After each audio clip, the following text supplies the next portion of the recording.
The Beale ciphers represent one of the most enduring mysteries in American history, a puzzle that has intrigued cryptographers, treasure hunters, and historians alike for nearly 200 years. The story of the Beale ciphers, which are said to hold the key to a hidden treasure of gold, silver, and jewels worth millions of dollars, is steeped in legend and intrigue. The mystery centers around 3 ciphertexts, each with a different level of complexity, and a tale that is as enigmatic as the codes themselves. In this essay, we will delve into the history of the Beale ciphers, examine the various theories and speculations about their meaning, and explore why the ciphers continue to capture the public's imagination. The origins of the Beale ciphers. Beale ciphers first came to public attention in 1885 when a pamphlet titled The Beale Papers was published. The pamphlet was written by a man named James B. Ward, a local mining engineer from Lynchburg, Virginia. The pamphlet contained the story of a man named Thomas J. Beale, who in the early 19th century is said to have discovered a treasure while prospecting for gold in the western United States.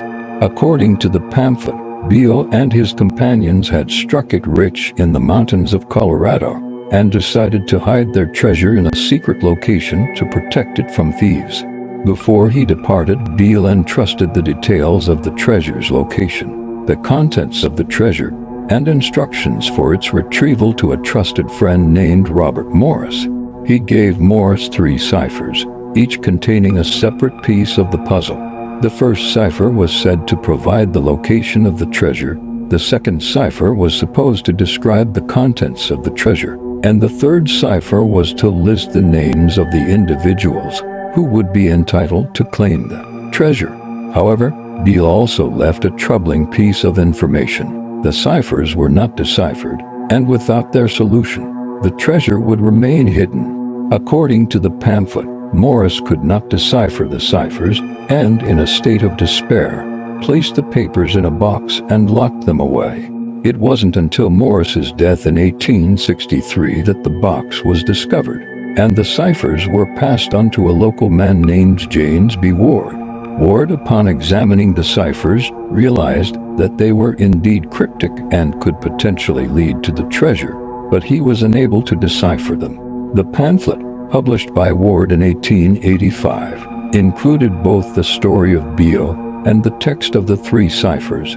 Since then, the Beale ciphers have captured the imagination of treasure hunters, cryptanalysts, and historians, with numerous attempts made to crack the code. To date, only one of the 3 ciphers has been fully solved, and the location of the treasure remains elusive.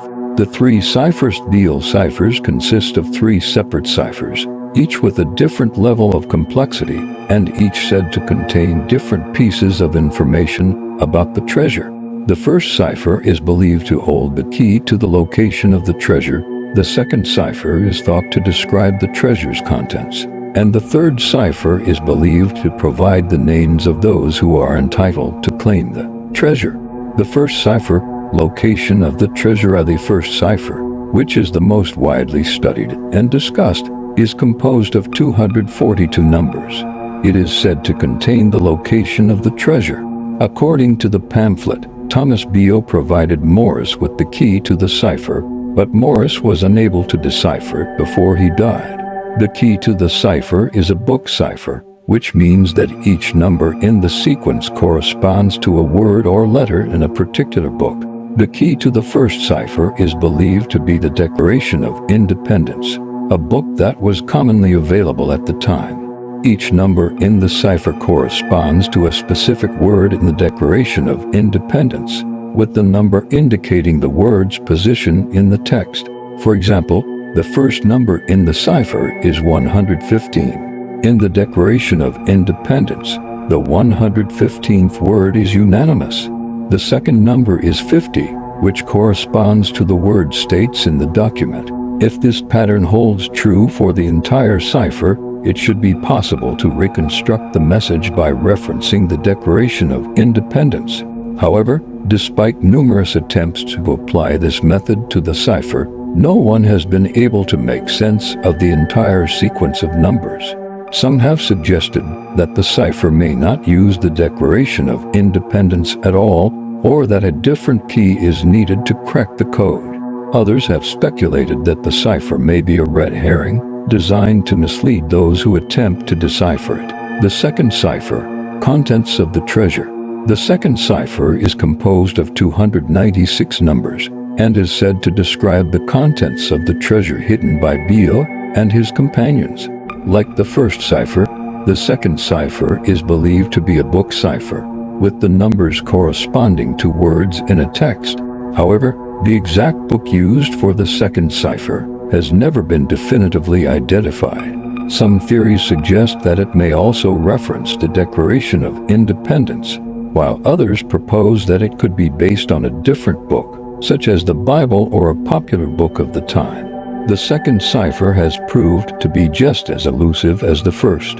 While some researchers have attempted to apply various books as potential keys, none have been successful in producing a coherent description of the treasure's contents.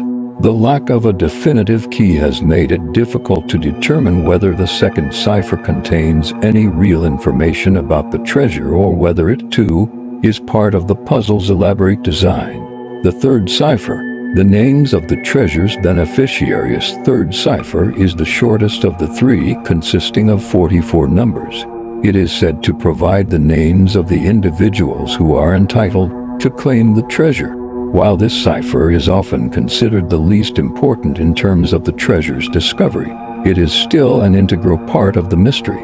The third cipher has been especially difficult to crack, as no obvious key has been identified. Some have speculated that it may reference local names or notable figures from the time of Beale's expedition, while others believe that it may use a more complex method of encryption. Like the other ciphers, the third cipher has stymied cryptanalysts, and it remains unsolved to this day. However, its simplicity compared to the other two ciphers has led some to believe that it might be the key to unlocking the mystery of the Beale ciphers as a whole. Theories and attempts to decipher the ciphers. Beale ciphers have generated numerous theories and attempts to solve them. Many cryptographers and amateur sleuths have pored over the ciphers, looking for patterns and applying different cryptographic methods to try to crack the code. Here are some of the most prominent theories and approaches that have been used in attempts to solve the Beale ciphers. 1. The Declaration of Independence key is mentioned earlier. One of the most widely accepted theories is that the Beale ciphers are based on the Declaration of Independence, which was widely available in the 19th century. According to this theory, each number in the cipher corresponds to a word in the Declaration of Independence, with the number representing the word's position in the text. While this method has been applied to the first cipher, it has not led to a breakthrough. Despite attempts to align the numbers with the words of the Declaration, no coherent message has emerged. 2. The Bible as the key. Another theory proposes that the Bible may be the key to decoding the Beale ciphers. The Bible was a widely available book during the 19th century, and some believe that the ciphers are based on it. According to this theory, the numbers in the cipher correspond to specific words or passages in the Bible, and by referencing these passages, the key to the cipher can be found. However, attempts to apply this theory to the ciphers have similarly failed to yield any conclusive results. 3.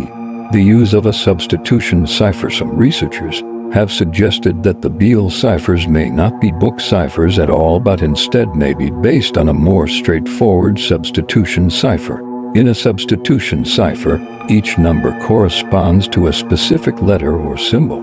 If the Beale ciphers were based on a substitution cipher, it might be possible to crack the code by analyzing the frequency of the numbers and looking for patterns that match common letters or words in English.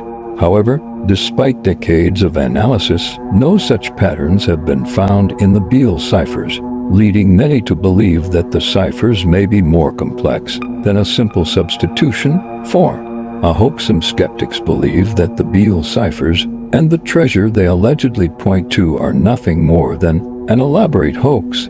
According to this theory, James B. Ward, who published the pamphlet in 1885, may have fabricated the entire story of Thomas Beale and his treasure. The ciphers themselves could have been created as a way to create an air of mystery and intrigue without any real treasure ever existing. This theory is supported by the fact that no concrete evidence has ever been found to substantiate the existence of the treasure. Additionally, the fact that only one cipher has been solved despite numerous attempts adds to the suspicion that the ciphers may not be real. The enduring mystery, despite over a century of efforts to crack the Beale ciphers, the mystery remains unsolved. The treasure, if it exists, continues to elude discovery, and the ciphers themselves remain a tantalizing puzzle that cryptographers and treasure hunters continue to work on. The Beale ciphers have become a part of American folklore, symbolizing the allure of hidden treasure and the excitement of the hunt. Whether the treasure exists or not, the mystery of the Beale ciphers endures as one of the most bizarre and enduring enigmas in the history of cryptography and treasure hunting. As long as the ciphers remain unsolved, the legend of the Beale treasure will continue to captivate the imagination of those who seek it.